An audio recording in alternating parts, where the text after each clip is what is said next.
Welcome to the Talkin' Texas Rangers podcast. I'm your host, Larry Lease, and on today's episode, we dive into the latest Rangers news. But first, I'd like to thank our sponsor, Game Time. If you're looking for the best place to get your tickets for any Texas sports or for the next season of the Texas Rangers baseball, head on over to Game Time. Use the link in the description and help support this channel. And now on to our first topic. The Clayton Kershaw Rangers rumors are swirling again. Well, that didn't take long. After another failed season for the Dodgers in 2022, the question of legendary pitcher Clayton Kershaw's future has once again emerged. Things move fast, don't they? Baseball can be brutally unforgiving, and this is no difference. Let's refresh your memory. Last offseason, the Texas Rangers nearly signed Clayton Kershaw. In fact, Kershaw's hometown baseball club was the only other he was considering besides a return to Los Angeles. This is well known, and he returned because he wanted to win a championship. Well, so much for that in 2022. Thus, the rumors have begun swirling again. Will Clayton Kershaw finally leave the Dodgers for the Rangers? Now it could be the time to do so. The Rangers reportedly offered more money in years to Kershaw than the Dodgers last winter, a sign they were clearly interested in adding the Cy Young lefty to the rotation. And that interest should still remain, especially after Kershaw had a great 2022 posting at .228 ERA and 22 starts. As the 34-year-old ages, he's also made spending family time a priority. He'd be able to accomplish that by signing with the Rangers. He had that opportunity last year too, but we respect his desire to win. The Dodgers, though, despite how good they were in the regular season, proved fallible in 2022. There's a lot of uncertainty around their 2023 roster. Will Trey Turner come back? How will the Dodgers reassemble their rotation? Walker Buehler is out with Tommy John surgery, which is a massive blow. Mookie Betts and Freddie Freeman are there. But many questions still surround LA. And quite frankly, that should be unappealing to Kershaw. And let's be real, being a career Dodger is the only thing left for him to accomplish. If that's significant to him, that's well within his right to make it happen. Now, the Rangers don't come without their own questions, of course, proving they can win. But a lot seems certain from a personnel standpoint. Texas's lineup is potent, and the front office is committed to adding pitching to support them, as well as taking advantage of one of the deepest farm systems in baseball. There's something brewing in Arlington, and Clayton Kershaw should sense it. And oddly enough, there does seem to be more continuity, at least in regards to the roster in Texas heading into 2023 than in Los Angeles, manager search and all. Kershaw came close to pitching for the Rangers in 2022. Perhaps the two sides will make a marriage work in 2023. Let us know your thoughts in the comment section below. Do you think the Rangers should sign Kershaw? Let us know. And now on to our next topic. 5 reasons Corey Seager will be improved in 2023. By most measurements, Corey Seager had a solid season in 2022. For obvious reasons, expectations for his arrival in Arlington were massive after he agreed to a 10-year, $325 million contract shortly before the winter lockout.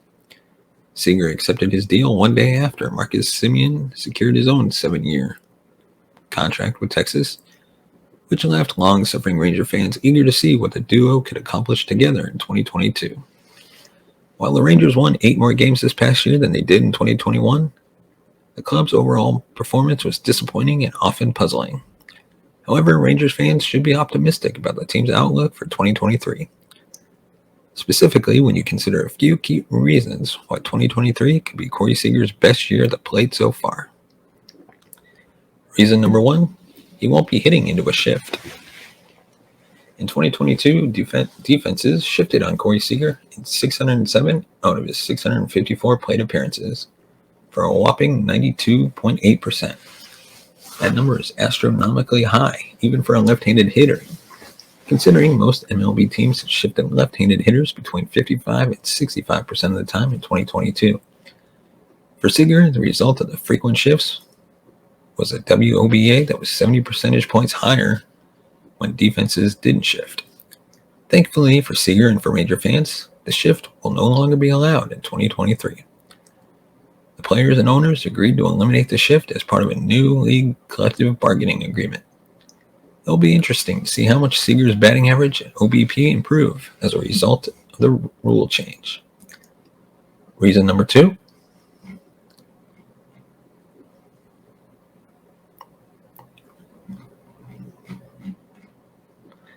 Is a full offseason.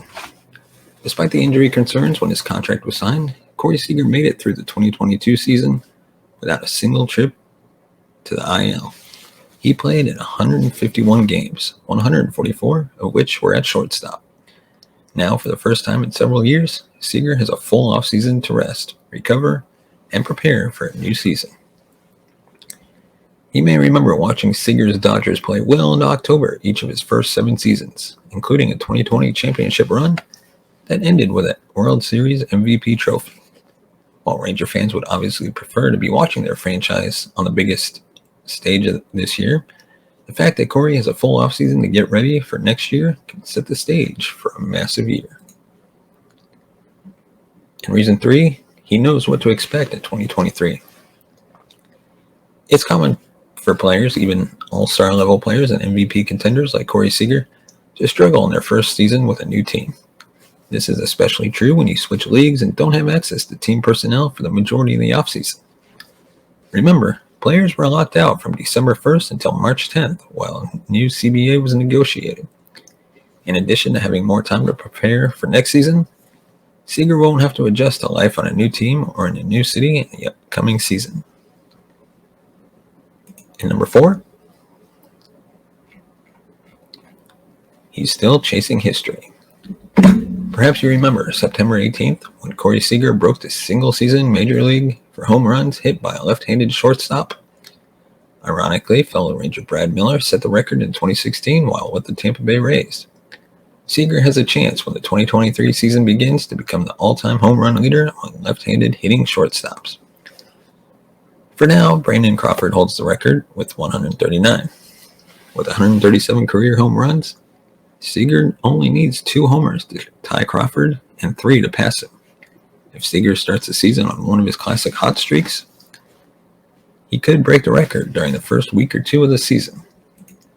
And finally, number 5, there's likely to be more at stake. Everyone, including Seager, understood where the Rangers were as a team last year.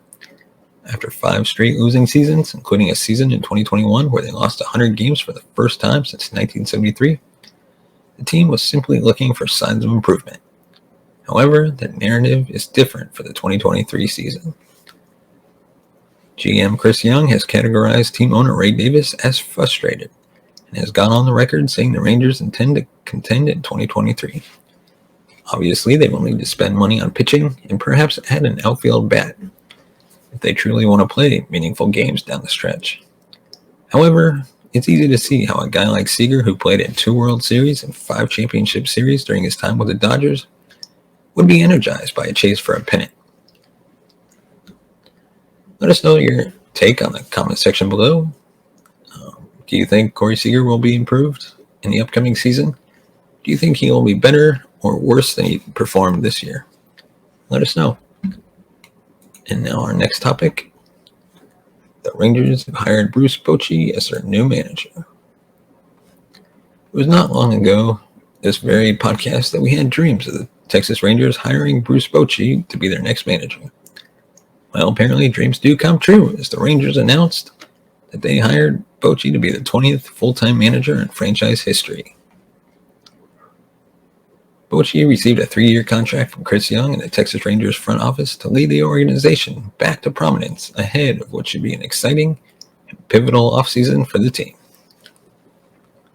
The report of the two sides meeting dates back to October 14th, and it wasn't known then how interested he was in coming out of retirement after stepping down as a Giants skipper in 2019.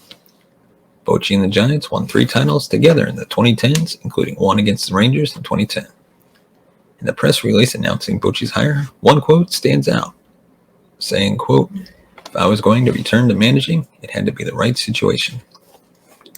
I strongly believe that to be the case with the Rangers, and I can't wait to get started."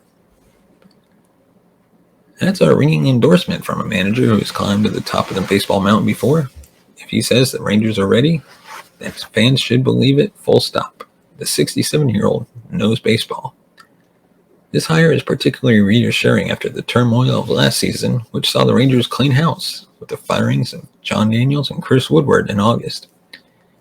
You can be sure Bruce Bochy is a steady hand and winning professional who is an ambitious GM behind him in Chris Young, who really does seem to be all in on winning in 2023.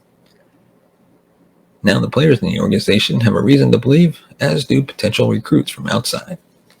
The Rangers are not fooling anyone around as they begin to look ahead to the 2023 campaign, and hiring Bruce Bochy is proof of this.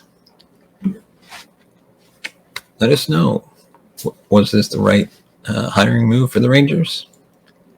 And let us know, how many games do you think the Rangers will win next year? And do you think they'll make it into the playoffs? But now on to our next topic, the good, the bad, and the ugly of 2022. You knew we had to address it. With the 2022 Rangers season finally behind us, we can use the power of hindsight to figure out what worked and what didn't.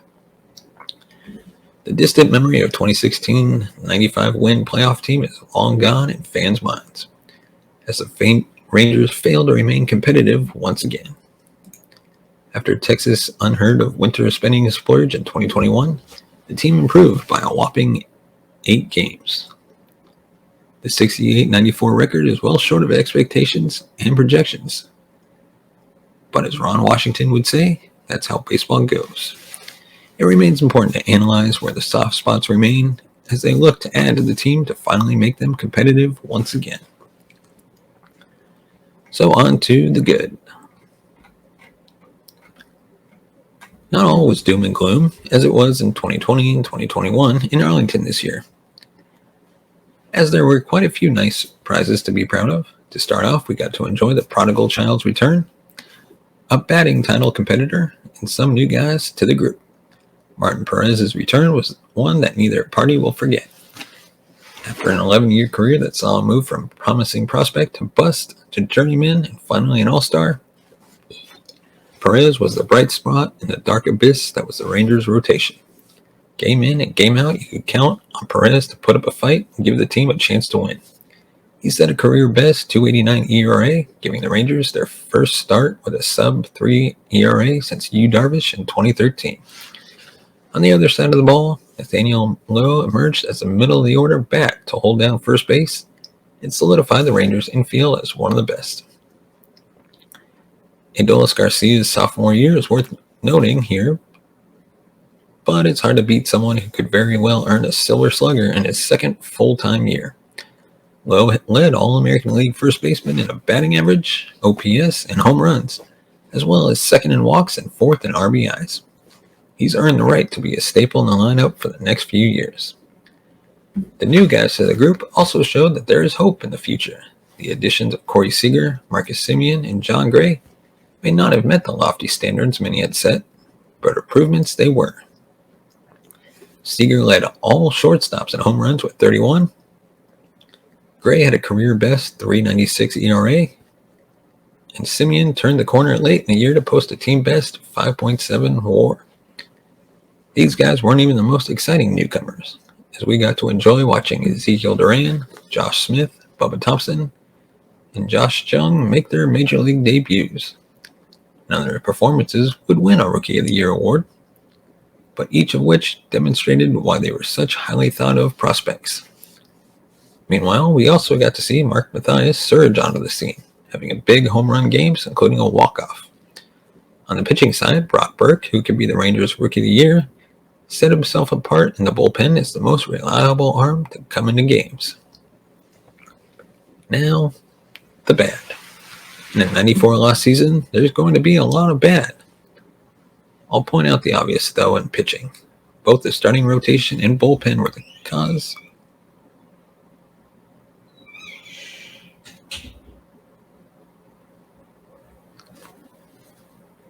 cause of many of their woes. The likes of Taylor Hearn, Dane Dunning, Glenn Otto, and Spencer Howard refused to separate themselves from the pack of rotation hopefuls.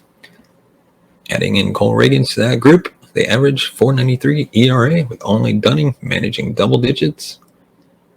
Quality starts. The bullpen had more of an excuse, as Jose Leclerc and Jonathan Hernandez returned from Tommy John surgery, but with Matt Moore having a resurgent year and Brock Burke breaking out, the rest of the crew otherwise fell short of expectations. As a unit, the Rangers pitching staff allowed 743 runs, somehow ending up 23rd in the league. They also ranked 5th in blown saves, but had a league-high save percentage at just over 45%. That's a bunch of BS if you ask me, but it helped lead to the firing of pretty much the whole pitching coaching staff from the majors down to AA. However, the real change will be needed on the field. One-run games were a bane that couldn't be defeated. They finished 15-35 in said games. And that is part of the ugliness of 2022 Texas Rangers. It's a record of which will go down as one of the worst luck seasons yet. The aforementioned pitching problems were certainly a cause of this, but defense was no help either. The Texas Rangers defense regressed from a respectable tie for 10th in errors in 2021 to 25th in 2022 with 96. As a team, they ranked 21st in overall defense and 20th in defensive runs saved. With 7 of the 12 playoff teams finishing in the top 10, including each of the top 5, this stands out as an area that needs improvement. Finally, opponents' right-hand pitching, even with left-handed sluggers Corey Seager and Nathaniel Lowe, the Rangers were 28th in the league, going 41-66 in games started against righties. The lineup isn't exactly in need of help, but adding another left-handed bat could help prevent this odd stat from happening again. Let us know your thoughts on the topics we covered. Is there something we missed? Something that we should have included? Let us know. As always, subscribe to the channel. Give it a thumbs up if you like our videos. And if you want to support the show, you can buy us a coffee at buymeacoffee.com/TTRangers. It's buymeacoffee.com/TTRangers. Your support helps the channel grow, upgrade our equipment, bring in new hosts, pay them, and take this show on the road. As always, thank you so much for watching and listening. We will see you next time.